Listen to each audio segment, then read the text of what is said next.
We are all so constantly bombarded with content that even with the best storytelling techniques, it's nearly impossible to stand out. In this episode, Jana Marx, the best-selling author of the book The Krugersdorp Cult Killings, talks about how you can tell a compelling story. People love solving puzzles, and I think that's what true crime brings. It gives people an opportunity to think, to anticipate, to try to predict. The book was turned into the gripping Showmax documentary Devilsdorp. She shares some of her secrets to crafting an enthralling story. Yeah, I think if I need to pin it down to a process, it will be to gather as much information as possible on the topic so you don't feel you're limited to a certain story. We also talk about the importance of packaging your story for different mediums and what they all contribute. So I think the different ways of storytelling, they just contribute. There's something that every medium brings to the table that the other one perhaps couldn't bring or bring as successfully as the specific one. Please share this episode with your network, follow the podcast, and please leave us a review. It really helps us in building a community and bringing inspiring minds to share their insights. This is The Lead Creative. Welcome to The Lead Creative Podcast, where we talk to creative industry leaders, influencers, and brands. We discuss the strategies that influence brand thinking and shape industries. Thought leaders and heads of agencies let us in on some of their thinking and insights. I'm your host, Mongezi Mtati. Enjoy the show, and please share and subscribe.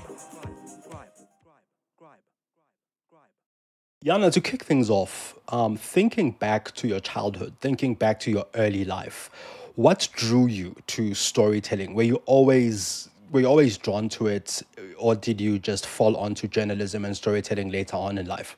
Well, I have one hell of imagination. I've had that since I was a small child. I was always playing. I remember, when your parents buy yourself Barbies or something, the children will sit and play with the Barbies. This one little one is talking, this little one is talking. Now, mine would be like on a set of a Steven Spielberg movie, It is this whole thing because I've been reading since I was very small. So they will be climbing the pyramids. They will be on some kind of adventure. So storytelling has just always been my thing. I love stories. I love reading, love books. I wish I had more time to read. Unfortunately, that's a bit of a luxury when you're an adult. But yeah, absolutely. But it's something that's been with me my whole life. And even, all the comprehensive tests and reading and literature in school, I was the one that will be writing that essay of 4 pages and no one really wants to read. Right. So you are always on a storytelling sort of journalism trajectory from childhood. Yeah, and at some point we had the opportunity to be part of a school newspaper when I was still in primary school.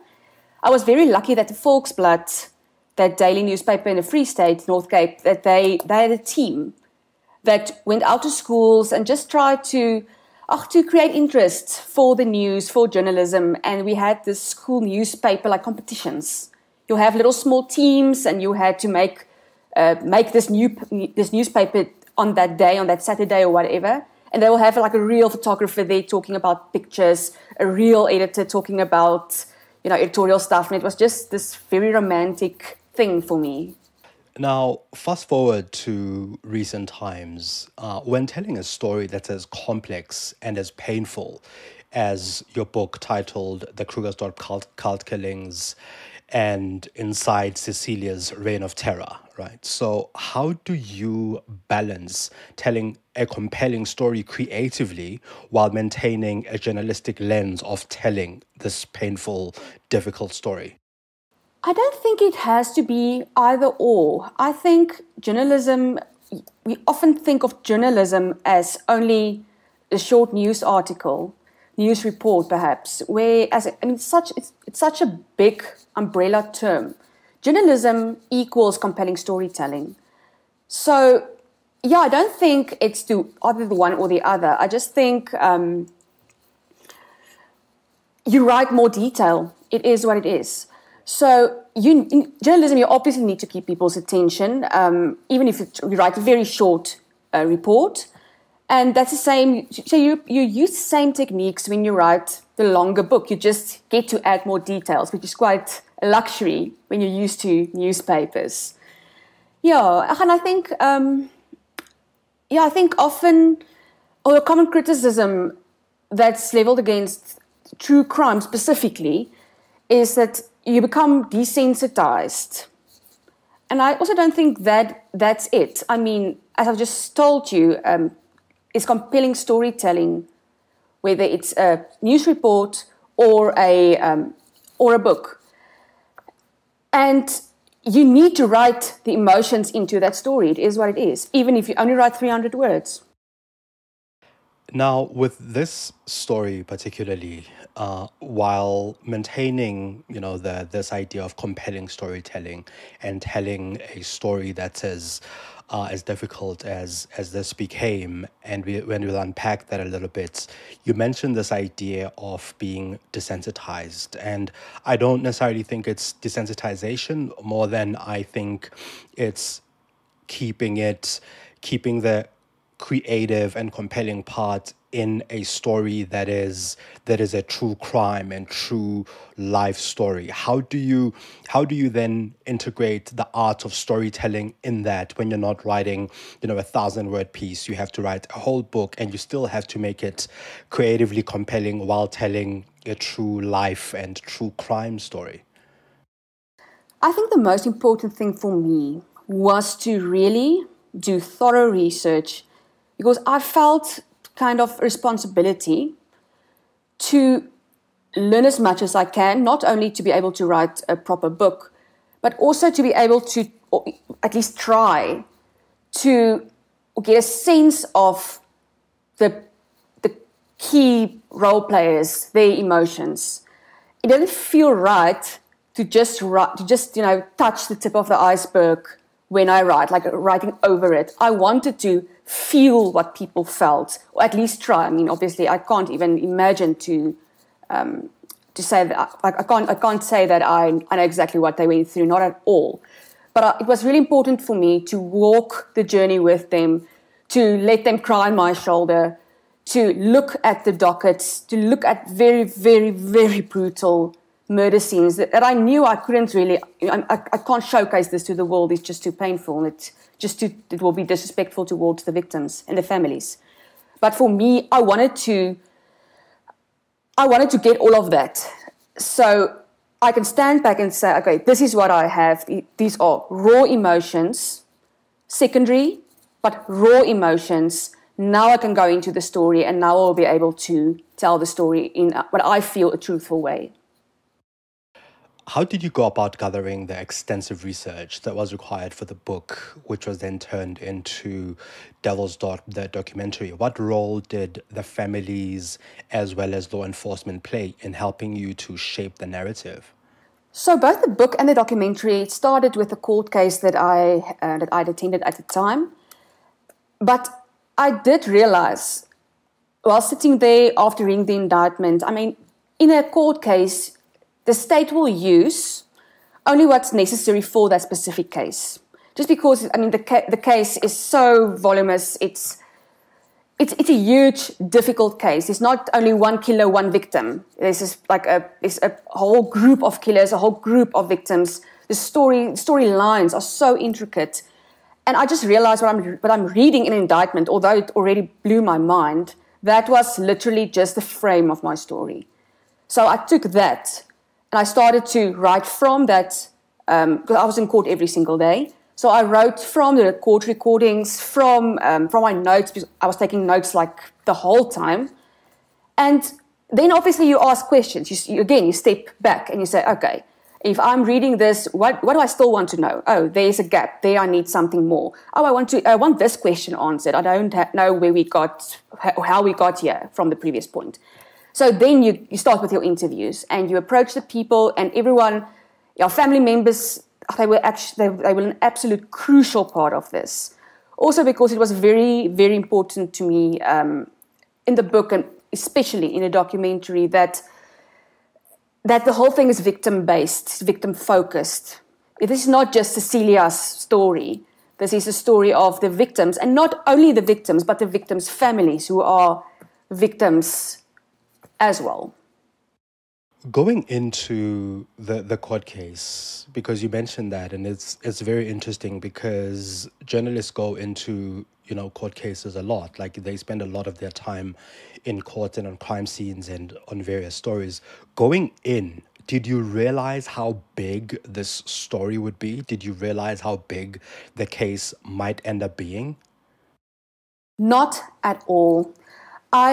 I was covering court at that time, so I was literally just coming out of a very, very hectic case. It was a child abuse case, actually a child murder case because of the abuse. It was extremely emotional. I was tired. It was hectic. It was harrowing evidence, and I just thought, you know what? Yeah, okay. Nothing can come close to that one. That was bad. And then Cecilia said, "Hold my beer." I mean, so. No, but even when I walked into court that day, because I was sitting in court every single day, whether it was this case or this case, my job was to go to court to cover cases, civil court, criminal court, constitutional court, wherever. So I got the indictment, as I usually would do before I start a new case, and I would read through it, and I read, because obviously you know the details, at some point this case was being tried in the lower court, it's been transferred to the high court now where I work.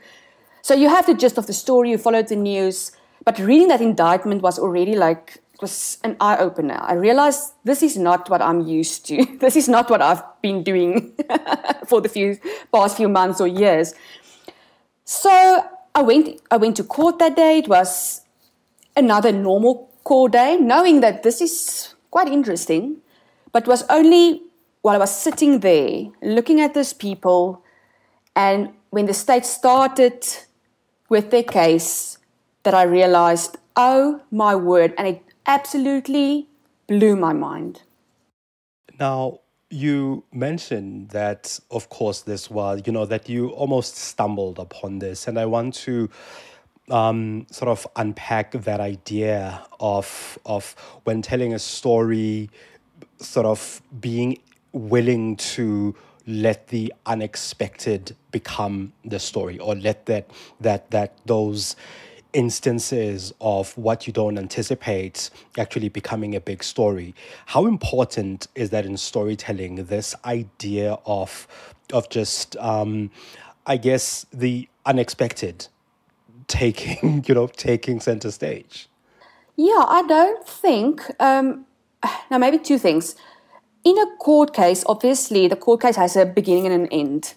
The procedure, you read the indictment, people give testimony, and, at some point, someone's going to be found guilty or not. So there's sort of a timeline, there's sort of a structure. But I think what happened with, for example, Devilsdorp, there the story told itself. And I would say if it's not a court case, I think a court case will lead you, and that's why I use the court records as my frame. So this is a basic timeline. But what is the story giving me that I don't know yet? And then the story starts telling itself, and you need to let that story tell itself until all the words it wanted to use has been used. If you're enjoying The Lead Creative, please share this episode with your network and hit follow or subscribe. Enjoy the show. Can you explain what you mean by that? What do you mean? Let the story tell itself. You've told a lot of stories. You've written a lot of stories. You've written a book, which became Devilsdorp, and that became a story in itself, right? What do you mean when you say let the story tell itself? Because I'm a marketer, and a lot of creative people are given stories by brands to kind of tell, and yet you talk about let the story tell itself. Can you explain what you mean by that, what that process entails? It's difficult to explain it in terms of a process because I don't really feel as if it's a process. I will be looking at the content and something will just pops up. Something will just pop up or just make sense. I realize, but this is an interesting angle that I haven't explored yet. This is an interesting point to look deeper into. So I'm not sure if it's really a process. It's me getting as much content as possible. I've just come out of a meeting, pre-production for a documentary, and I told the guy, send me everything. Send me everything. If you even think that I might not be interested, send it in anyway. I will decide if I'm interested or not. The more you give me, the more I have to work with. And suddenly, if you don't decide what I can get to work with, and if I don't decide what I have to work with, if I just get everything, I think there are so many options then, options that I would have never would have considered if I didn't have all the information to my disposal. And the same if you do interviews with some of the family members of victims of a case, there's certain things that they will say, but what are the things they're not saying?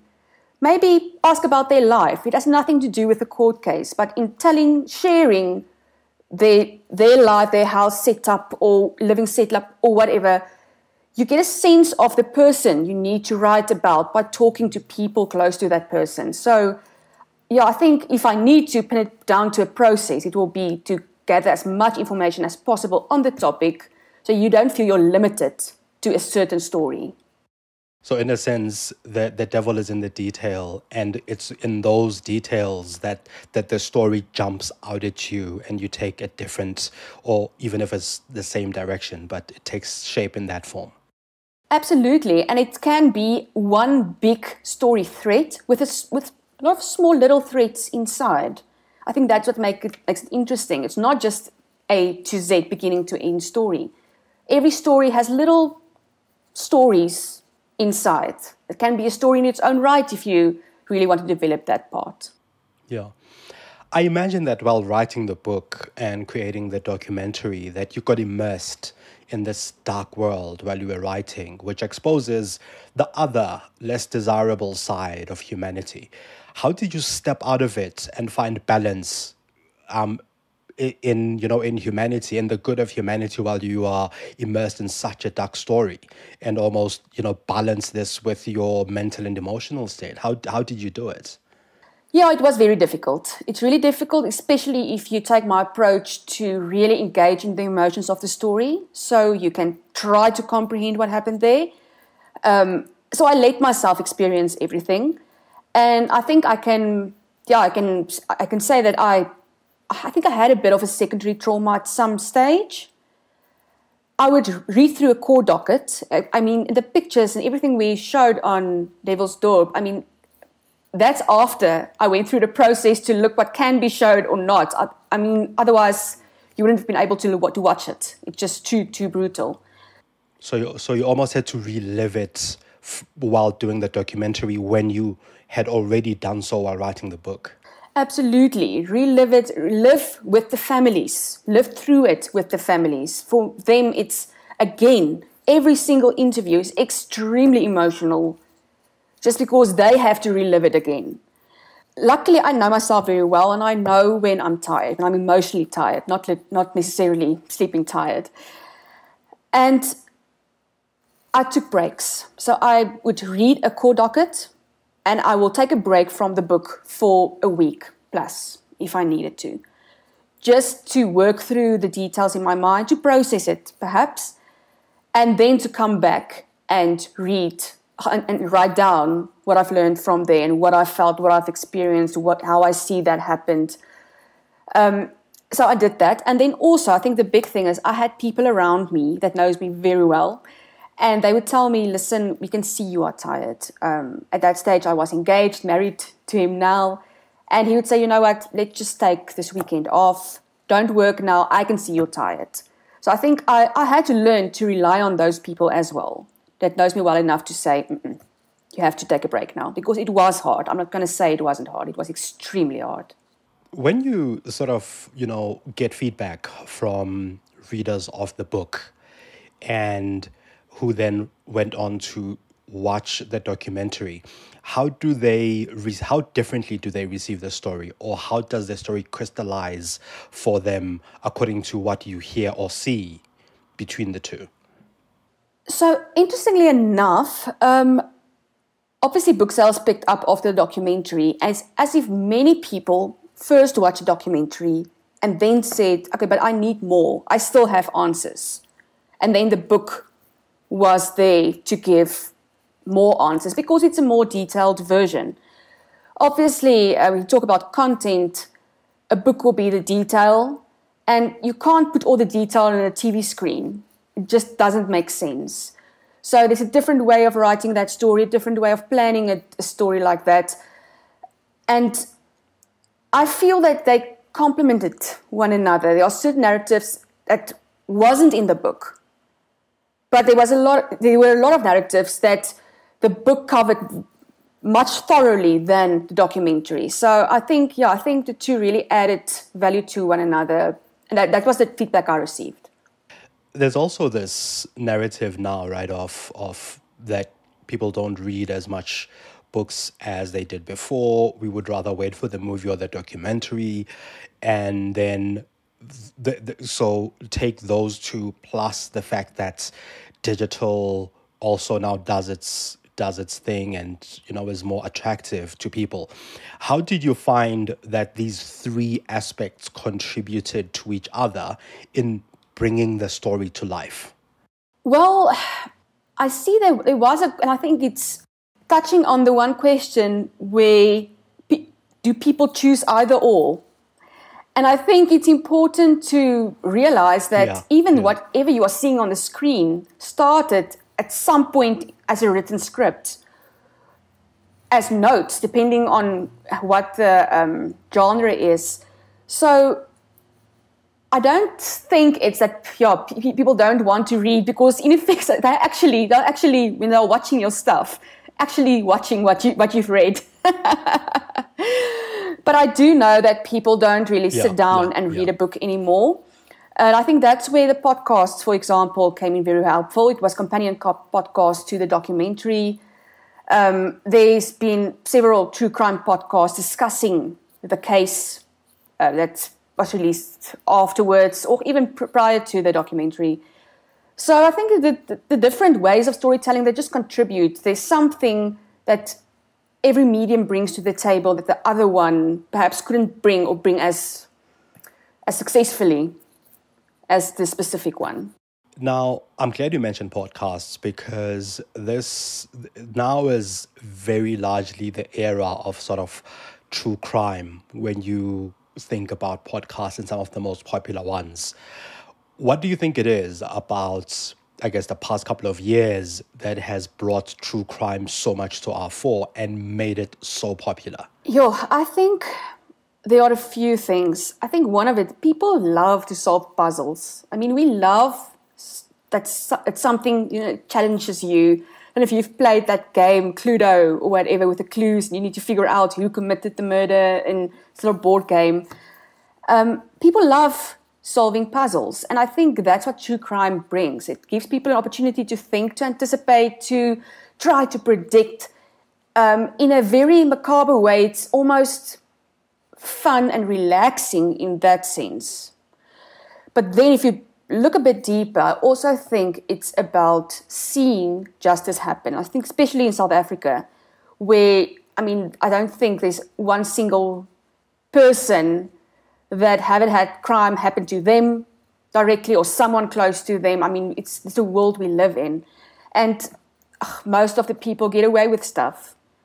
Here you see this case, it plays out, someone goes to jail. There's a sort of a satisfaction in there to see, okay, you know what, someone did great police work, the courts were great, that person is now behind bars. So I think, in South Africa, I think that's also important.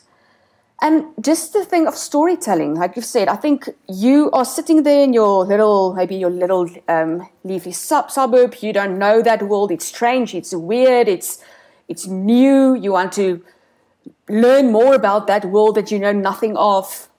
So that's the fascination part of it, I presume.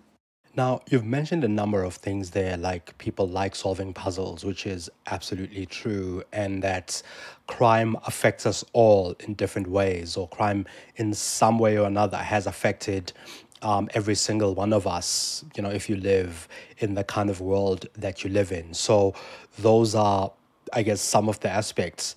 What else do you think marketers and advertisers can borrow from the storytelling style of true crime and use in everyday communication with customers? Because while you're a journalist and a writer and a storyteller, you are also a customer, and you kind of see some ways in which perhaps stories aren't told to you as a potential customer in ways that you tell stories to your reader.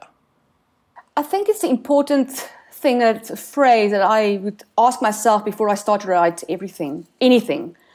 So what? Why should I care? Why should my reader care? Why should anyone care? Why would anyone want to read this? What do I think they need to get from this? So I think that so what factor is very important. It seems like a true crime story, it's something out there happening far away from you. You don't have any interest. You don't have any ties to that. But it's actually not. It's subconsciously teaching you these things are real. It's happening around us. It's happening to people like us. And you, viewer, you need to take note of these things. Not become paranoid or something. Otherwise, living in South Africa, we're going to die, I think, from paranoia. But just take note. And so I think it's partly educational as well. So I guess I think to your point that sometimes the marketing and advertising stories miss that factor. That so what? So why should I care about your brand or your messaging, or why does it stand out to me, the individual?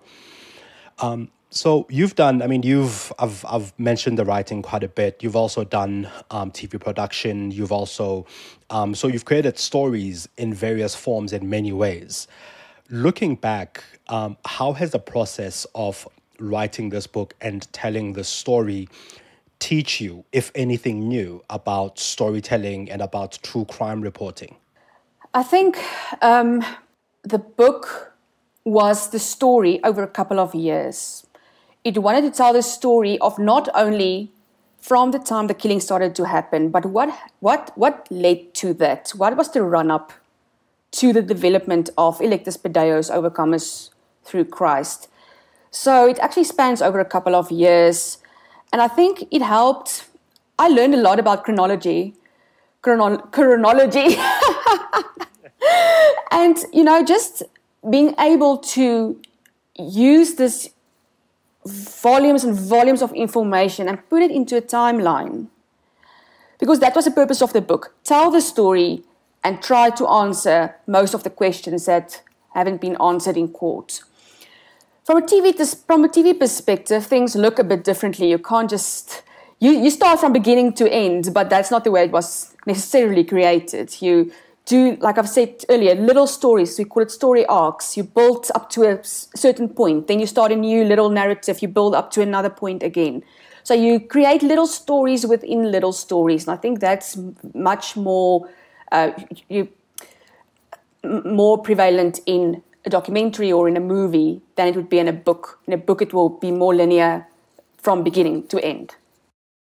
And having written, journalistically as well as now for the documentary, in the era of social media and digital, how differently do you tell stories?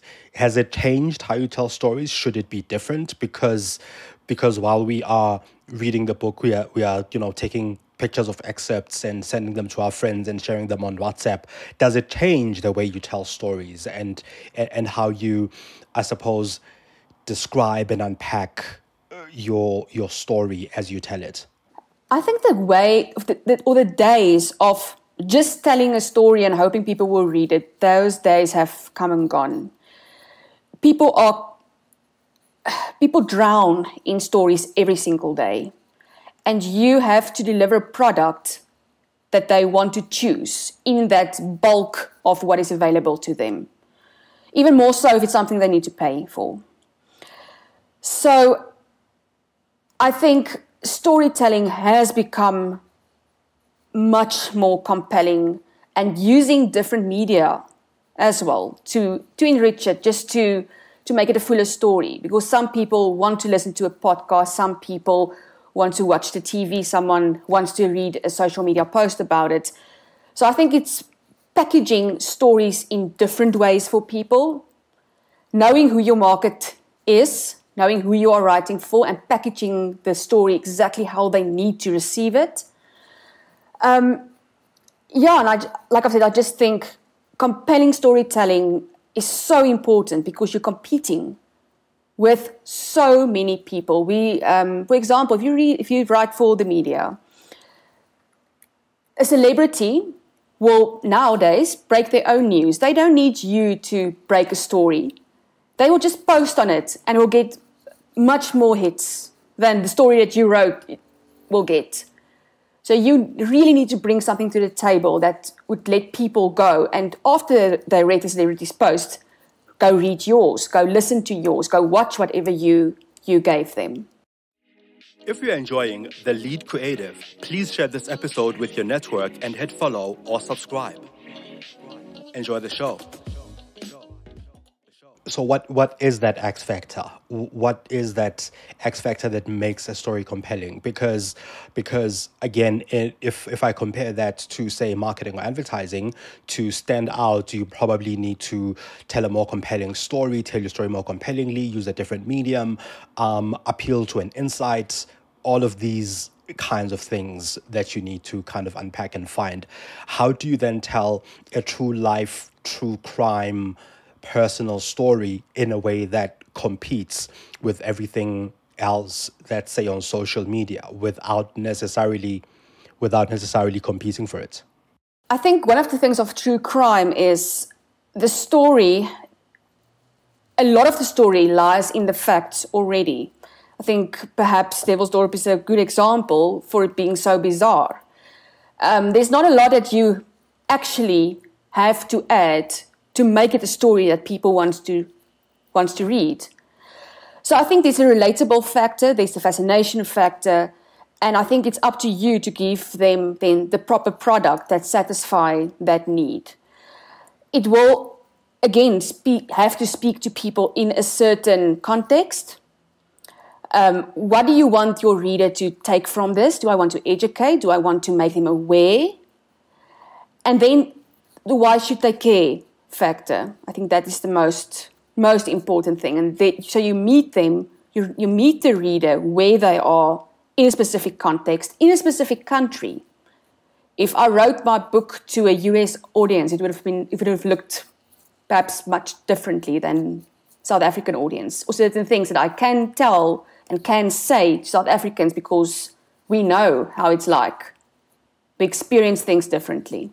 Devilsdorp was received very well in South Africa, and we keep talking about it being a South African story. How well was it received internationally, and how was it, what were some of the stories that came up when people saw this? I had people phoning or messaging me on Facebook or whatever from New Zealand, from the US, from the UK. So there are definitely people that picked up on that, and I think it triggered an interest in South African crime. We are a mecca of crime stories, unfortunately, and fortunately for the industry, but unfortunately for our country. I've had a lot of talks since the release of Devilsdorp from people that said, wow, I'm going to come to South Africa because I need to see what content you have here. I've even hosted people coming to the country to just check out what can they produce that's South African story. And one thing that's actually nice, there's something about understanding that you can't just come from another country into South Africa and think you will be able to produce a true crime story that's authentic to South Africa. So you get more of the collaborations as well. You will get a production company situated in South Africa that will work along. And so that's partly what I also do. I translate South Africa to the world, to countries that want to know more about us. And since the documentary wasn't available in other countries or other parts of the world, how was the book received in other parts of the world? What I'm trying to establish is, a lot of the time we think our stories are interesting, fascinating, sad and harrowing only to us in South Africa. Whereas when you put out something like the book that you've put out, when you put out a story, then you start realizing how similar we are to the rest of the world, but also how much the rest of the world wants to hear our stories and read and find out about them. What did you find that to be the case? I think it's difficult to use the Krugersdorp killing story as an example just because it was so bizarre. It is bizarre in any context and in any country. So the feedback I received was, I'm mind blown that this actually happened there. And I think that's because of the nature of the story. The story in itself is, it's crazy. You can't make that shit up. Yeah, no, I think, and it was a fascinating and interesting story. And I think from that, I take away the fact that, yes, you need to understand why people should care, or at least put that in there. People like unpacking puzzles, or at least being able to piece things together themselves, and that sometimes, as you've alluded to it, but that's what I take away, is that sometimes life is definitely a lot more stranger than fiction. Like the things that happen in real life are much stranger than fiction. What projects are you currently working on that people can look forward to? So I am working on, a couple of documentaries. It's about 3. Very exciting. Also, the one is also true crime. The other one is still in, planning process. Actually, 2 are still in planning processes. But very, very exciting. Different stories. But also, I like the, true life. I like the non-fiction. I really like the non-fiction stories. So that's where I'm involved. It will be with research and development, with journalism. But I love telling the story, especially for television, where I have so many ways of telling it. Not only text or script, but you have script, you have voice, you have visuals, everything coming together just to tell the perfect story. That's amazing. That's amazing. Thank you so much for making the time, Jana. Where can people get a hold of you? People can follow me on social media if they like. Goodness, that's another thing I wish I had more time for, hey? But on Facebook, I have a page. It's Jana Marx, journalist. I'm on Twitter, I'm on Instagram. So from time to time, I do share what I'm up to. Awesome. That's great. And we'll certainly follow it. Thank you so much for making the time, Jana. It was amazing. Thank you. Thank you so much for your time. Thank you for listening to The Lead Creative. Did you get one insight that's worth sharing from this episode? Please share it with your network or your friends. Pop me some of your ideas and innovative finds on Twitter on @Mongezi. This podcast is available on Spotify, Stitcher, Apple, Google, or wherever you listen to your podcasts. You can also find me on mongezi.com.